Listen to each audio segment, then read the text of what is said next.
कि कल आप विमान हादसे में कितने लोगों की मौत हुई, किस तरह के हालात बने।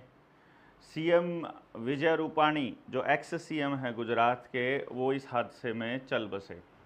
हमारा ये कहना था कि ये हादसा नहीं, साजिश थी। मुझे नहीं पता कि इसके ऊपर कोई राजनीतिक दल बोल पाएगा कि नहीं बोल पाएगा, बल्कि कोई सामाजिक संगठन भी नहीं बोल पाएगा। पर हमने आशंका जताई है, और अगर वो अलग है तो कोई दिक्कत नहीं है, वो अलग हो सकती है। लेकिन कुछ खबरें जो आज के अखबार में इससे संबंधित आई हैं वो आपको जान लेना चाहिए कि ये जो हादसा हुआ, इसके बाद आज की जो खबर थी अखबारों की वो ये थी, जो सबसे महत्वपूर्ण खबर है वो ये थी कि अमित शाह ने ये कहा कि आने वाले वक्त में जो भी व्यक्ति यात्रा करेगा उसका डीएनए प्रोफाइल होना ज़रूरी है। हो सकता है ऐसा कानून हम पास कर दें। तो अभी जो यात्री हैं उनका जो परीक्षण है, उनके बारे में जानकारी है, उनकी जो पहचान है वो डीएनए प्रोफाइलिंग से होगा। और डीएनए प्रोफाइलिंग एक्ट के बारे में हम आपको बहुत पहले से बोल रहे हैं कि वो लाने की योजना चल रही है। साथ ही साथ दादरी में एक हादसा हुआ था, विमान हादसा पहले कभी, उस हादसे के बाद से भाषा बदल दी गई थी और कुछ सारे नियम बदल दिए गए थे कम्युनिकेशन के। तो मैं आपको इसलिए बता रहा हूं कि कुछ चीज़ें बदल दी जाती हैं, ऐसी चीज़ें जब भी होती हैं। पंजाब का जो कर्जा है वो 3,62,444 करोड़ रुपया हो गया है, और पंजाब के प्रभारी भी थे विजय रूपाणी। मैं आपको ये इसलिए बता रहा हूँ। और पंजाब का चुनाव भी है अगले साल 27 में। पंजाब का चुनाव है 27 के पहले दूसरे महीने में ही। और एक और कमाल की बात है कि ड्रोन की मदद से फसलों की बीमारी की पहचान करने का भी फरमान आया है। तो ड्रोन, ये सारी खबरें, कुछ खबरें मैंने निकाली थी, बहुत सारी खबरें थी वैसे तो, लेकिन हमारे पास इतना समय नहीं था तो कि हम 10वें हिस्से, जो हमारा रुपया मूल्य का मापक या शोषण का साधन, जो ये किताब हम आपके सामने लेकर के आते हैं, इस किताब का जो 10वां हिस्सा है वो आपके सामने आज पेश किया जा रहा है। और उस 10वें हिस्से की प्रोसेस में आपके सामने जो चैप्टर आएगा, यानी इससे पहले हमने कहा था जो 9वें हिस्से तक आपके पास आ गया था, एक प्लेलिस्ट है निडर इंडिया चैनल पर जिसका नाम ही रुपया मूल्य का मापक या शोषण का साधन है। उसमें पहले 9 पार्ट हमने दिए हुए हैं। 10वां हिस्सा ये है। इसमें मजदूर की मजदूरी को लेकर के हमने बताया था पिछले वाले एपिसोड में। तो आज के एपिसोड में जो आपके सामने बात है वो ये है कि जो रुपया है, जो मुद्रा है, वो कहाँ बनाया या छापा जाता है। बहुत से लोगों को ये भ्रम है कि जो नोट है वो रुपया है। असल में ऐसा नहीं है दोस्तों।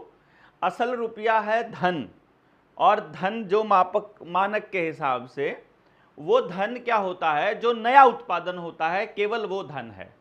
मान लीजिए आपने कोई चीज बना दी, वो तो बन गया, आपने अनाज उगा दिया, वो तो हो गया। अब नया पैसा कैसे छपेगा? तो नया पैसा छपने के लिए आपके पास धन होना चाहिए। यानी कहने का मतलब ये हो गया, धन का मतलब ये हो गया, मैं इसको यदि ऐसे कहूं कि कोई नई चीज, तो अभी तक जो हमारे पास अवेलेबल रिसोर्सेज हैं, जो धन के रिसोर्सेज हैं, वो क्या हैं?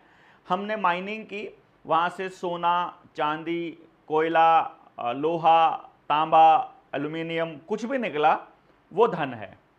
किसान ने कुछ बीज डाले, उससे कई गुना बीज हो करके मतलब फसल पैदा हुई। किसी भी तरह का अनाज, धन, धान्य और कोई फसल खेत में होती है, वो धन है। कोई नया बंदा पैदा हुआ, यानी पहले घर में 2 लोग थे, एक नया व्यक्ति आ गया, एक तीसरे उनके बच्चे जन्म हुआ, वो धन है। आपके घर में पशु है और पशु ने मतलब एक और बच्चे को जन्म दिया, बछड़े कटड़े को, तो वो धन है। बेसिकली धन है जब उत्पादन होता है, उसको हम धन कहते हैं।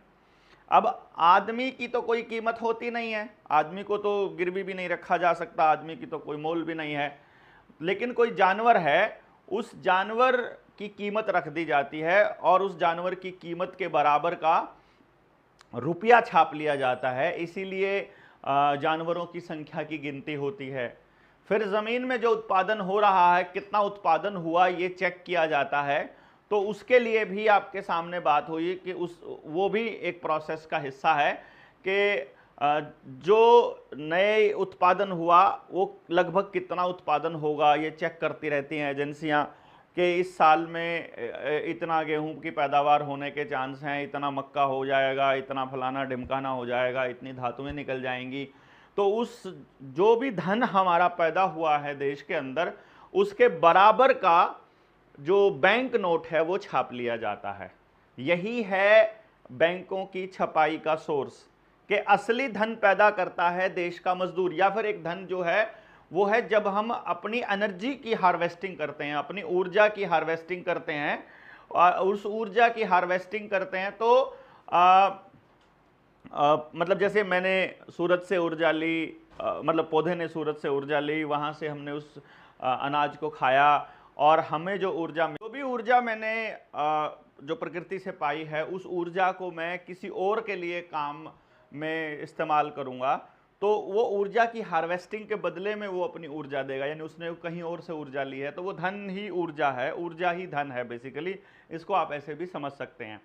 तो जितनी भी ऊर्जा का विनिमय होगा, यानी कि जो उत्पादन करने वाला व्यक्ति है वो जब अपनी ऊर्जा आपको देगा, या तो डायरेक्ट वो आपको अनाज दे दे, या तो वो डायरेक्ट आपको अपना पशु दे दे, या उस अनाज में जो स्टोर ऊर्जा है उसको खा करके वो अपना काम, अपनी ऊर्जा यानी अपनी मेहनत दे दे। और इसी तरह से वो अगर सीधा अपना पशु नहीं दे रहा है तो पशु से जो उत्पादन हो रहा है, यानी दूध हो रहा है, या कुछ पशु है जो मीट का उत्पादन करते हैं, या जो मछली है, तो वो आपको दे दे, तो उसके मुकाबले में फिर जो सरकार है वो उतना ही नोट छापती रहती है। और इसी प्रोसेस, यही जो नोट छापा है इसकी कीमत जो है वो धन के बराबर है, धन के बराबर ही धन दिया जाता है। तो ये एक बड़ा प्रोपेगेंडा, बड़ा गेम है जिसको आपको समझना बड़ा ज़रूरी है। इसी समझने के लिए हमने आपके सामने ये सारे के सारे दस्तावेज भी लाए थे और दूसरी चीज़ें भी आपके सामने लेकर के आए, और फिर हम यही आपको बताना चाह रहे हैं कि हमारा जो रुपया है वो छपता कहाँ है, मुद्रा रुपया बनाया या छापा कहाँ जाता है। इसको हम यही कहेंगे कि ज़्यादातर लोग ये कहेंगे कि रुपया मुंबई, मद्रास, कलकत्ता आदि इस टकसाल में छापा जाता है, जो बताया नहीं गया। तो अभी भ्रमित करने वाली बात है। अच्छा हाँ, ये भी मैंने असल में बोल ही दिया है बेसिकली कि मुद्रा जो है वो छापने बनाने की केवल 3 प्रकार की टकसाल हैं। पहला खेती रूपी टकसाल, दूसरा प्राकृतिक संपदा रूपी टकसाल, और तीसरी औद्योगिक संपदा रूपी टकसाल। तो इसमें जब हम देखते हैं कि पहले खेती वाले पे आ जाते हैं। खेती वाले में सबसे पहली चीज़ें ये हैं कि इसको आप पढ़ेंगे बड़े आसानी से समझ में आ जाएगा कि जो अनाज है वही मतलब असल में जो अन्न है वही प्राणदाता, या मतलब इसको कृषि द्वारा पैदा अन्न जीवों की प्राणदाता है, इसलिए कृषि कार्य करने वाले किसान को जीवनदाता, प्राणदाता, अन्नदाता भी कहा जाता है। इसको आप समझिएगा। प्रकृति ने जिस देश में कृषि योग्य भूमि दिया है वह देश धन्य है। भारत देश के किसान जब अक्टूबर नवंबर की ठंड में खेत जोतकर उसमें गेहूं के बीज बोता है और जनवरी फरवरी के महीने में हड्डी गला देने वाली ठंड में खेत की सिंचाई करता है, तो समझ लीजिए टकसाल चल रहा है। अप्रैल मई की झुलसा देने वाली गर्मी में जब गेहूं की कटाई मढ़ाई करके प्रकृति की कृपा स्वरूप एक दाने गेहूं के बदले सैकड़ों दाने गेहूं पैदा करता किसान जब उस गेहूं को बोरे में भरता है, तो समझ लीजिए कि टकसाल रूपी खेत से गेहूं के रूप में बोरे में मुद्रा भर रहा है और रुपया छप गया है या बन गया है। इसको आप समझ गए होंगे कि जो मैं बात बता रहा था उसी को बिल्कुल वर्मा जी ने शब्द दे दिए हैं।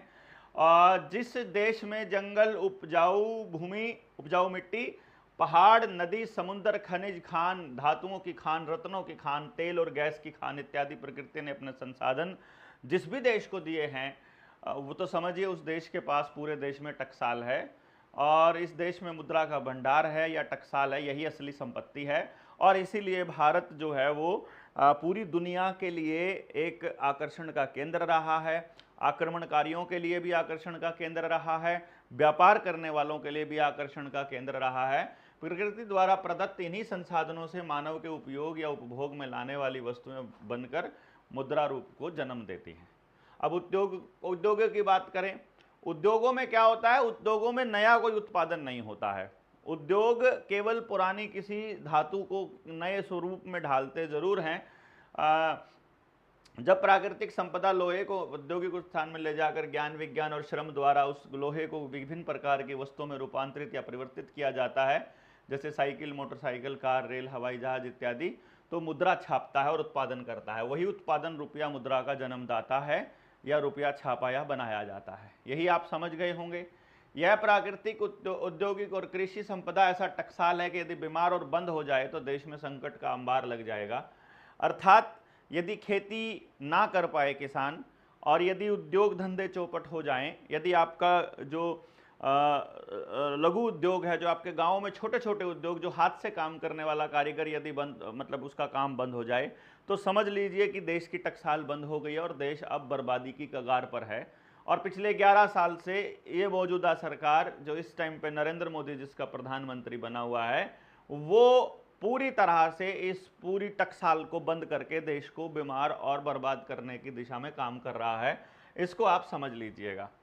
देश की सरकारों ने इन्हीं के उत्पादों को साधने के लिए, साधन के रूप में, विनिमय में शोषण ना हो इसके लिए, मूल्य को मापने के लिए मूल्य का मापक बाट बनाया था, जिसे मुद्रा रुपया कहते हैं, जो सरकारी टकसाल में छापा या बनाया जाता है, जो मुख्य रूप से सोना या चांदी के मानक पर आधारित होता है। और यही सोना या चांदी का मानक मुद्रा रुपये को मूल्य या क्रय शक्ति देता है। इस क्रय शक्ति का नाम रुपया है। यानी कहने का मतलब ये है कि जो उस नोट के बदले में जो धातु रखी जाती है, या तो अनाज रखा जाए, या धातु रखी जाए, या गाय भैंस रखी जाए, कोई तो चीज़ रखी जाएगी ना, कोई तो नियम बनेगा ना कि 100 का नोट छपने के लिए ये चीज़ होनी चाहिए। आप ऐसे नहीं कह सकते हो कि 100 का नोट छपने के लिए जितनी एक मुट्ठी में हवा आ जाए उसको हम कहेंगे, या जितनी रेत हमारी मुट्ठी में आ जाए उसको हवा कहें, उसके बराबर का हम छाप लेंगे। कुछ तो रखेंगे जो फिक्स होना चाहिए।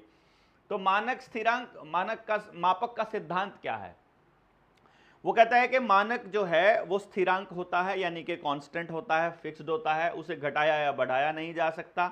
लेकिन देश की लुटेरी सरकारों ने इसी रुपये को, जो कीमत मापने का बाट है, उस बाट में बट्टा करके, बट्टा किया, यानी वो कूटकरण, अवमूल्यन किया, जो नियम विरुद्ध है और असंवैधानिक है।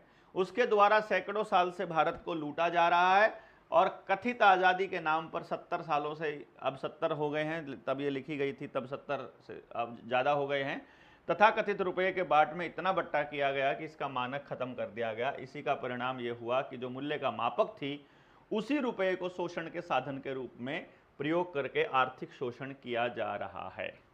यानी आपको ये बात बताई जा रही है कि ये जो रुपया छापा था, होना तो ये चाहिए था कि ये रुपया छापने का एक स्टैंडर्ड फिक्स हो जाए और किसी का भी शोषण ना हो, इसलिए स्टैंडर्ड फिक्स रहे।